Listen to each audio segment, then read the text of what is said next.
ऐसी शक्ति जो समय को भी नियंत्रित करे, जिसका ना कोई जन्म है ना ही मृत्यु, और जो अंतिम सत्य का प्रतीक हो। ये सिर्फ कहानी नहीं, ये है महाकाल का रूप। आज हम जानेंगे महाकाल के जन्म का रहस्य, कैसे हुआ उनका जन्म, क्यों उनसे मिलना सिर्फ एक धार्मिक रस्म ही नहीं बल्कि एक सोच बदलने वाला अनुभव है।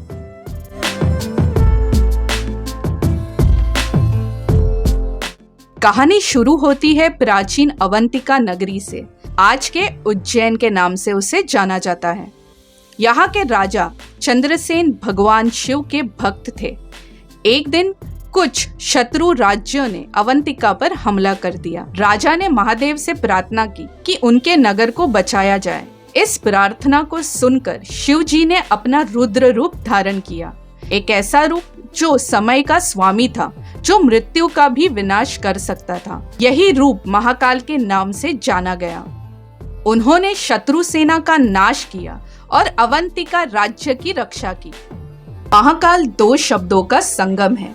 महा यानी महान और काल यानी समय। अर्थ हुआ समय का महास्वामी।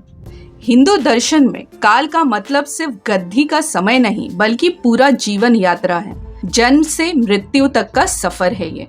महाकाल इस सफर से परे है, इसलिए उनका रूप हमें याद दिलाता है कि समय का मालिक कोई इंसान नहीं, सिर्फ एक है, वो है महादेव। महाकाल का रूप रुद्र का रूप है, भयानक, प्रलयकारक, लेकिन न्यायदायक भी है। पाप का समूल नाश करते हैं। इस रूप का दर्शन हमें सिखाता है कि कभी कभी बुराई का सामना केवल कठोर शक्ति से ही हो सकता है। महाकाल के आगे समय रुक जाता है और यही उनका सबसे बड़ा आशीर्वाद है। उज्जैन सिर्फ धार्मिक दृष्टि से ही नहीं बल्कि प्राचीन भारत का एक महान शहर था। ये वेदों के समय से ही विद्या, व्यापार और ज्योतिष का केंद्र था। यहाँ तक कि समय का हिसाब यही से होता था। सोचो, महाकाल का स्थान उस नगरी में है जो खुद समय का केंद्र था। ये सिर्फ योग नहीं, एक प्रतीक है। महाकालेश्वर मंदिर 12 ज्योतिर्लिंगों में से एक है और ये एकमात्र दक्षिण मुखी ज्योतिर्लिंग है। इसका मुख दक्षिण दिशा की तरफ है, जो हिंदू धर्म में मृत्यु या मोक्ष का प्रतीक माना जाता है। मंदिर का वर्तमान रूप 18वीं सेंचुरी में मराठा शासक राणोजी शिंदे ने बनवाया था, लेकिन इसकी पहचान है भस्म आरती। सुबह ब्रह्म मुहूर्त में महाकाल का श्रृंगार भस्म से किया जाता है। पहले ये भस्म शमशान के शव से ली जाती थी, जो मृत्यु के अनिवार्य सत्य का प्रतीक है। आज ये बदल गया है, लेकिन इसका संदेश वही है कि जो आया है उसे एक दिन जाना ही पड़ेगा। महाकाल हमें सिखाता है कि समय के साथ जीना ही जीवन का सच है। भविष्य का डर और अतीत का पछतावा छोड़कर वर्तमान में जीना ही शांति का रास्ता है। जब हम समय को समझ लेते हैं तो हम समय के गुलाम नहीं, उसके साथी बन जाते हैं। महाशिवरात्रि, सावन और श्रावण सोमवार महाकाल के लिए ये तिथियां विशेष महत्व रखती है।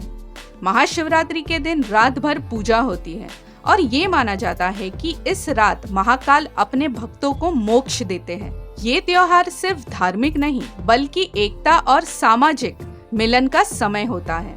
महाकाल का रूप हमें एक ही बात सिखाती है, समय का अभिमान मत करो।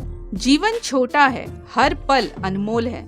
अपने कर्म ऐसे रखो कि जब अंतिम समय आए तो आप शांति से कह सको, मैं अपना जीवन पूरा जी चुका हूँ।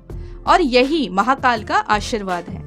अगर आपको ये वीडियो पसंद आए तो लाइक कीजिए, शेयर कीजिए अपने दोस्तों के साथ, और ऐसे ही रोचक इतिहास और धार्मिक कहानियों के लिए चैनल को सब्सक्राइब करें, बेल आइकन प्रेस करना ना भूलें, ताकि जब भी हम ऐसी एक नई कहानी लेकर आए आपके पास सबसे पहले पहुंच सकें। हर हर महादेव।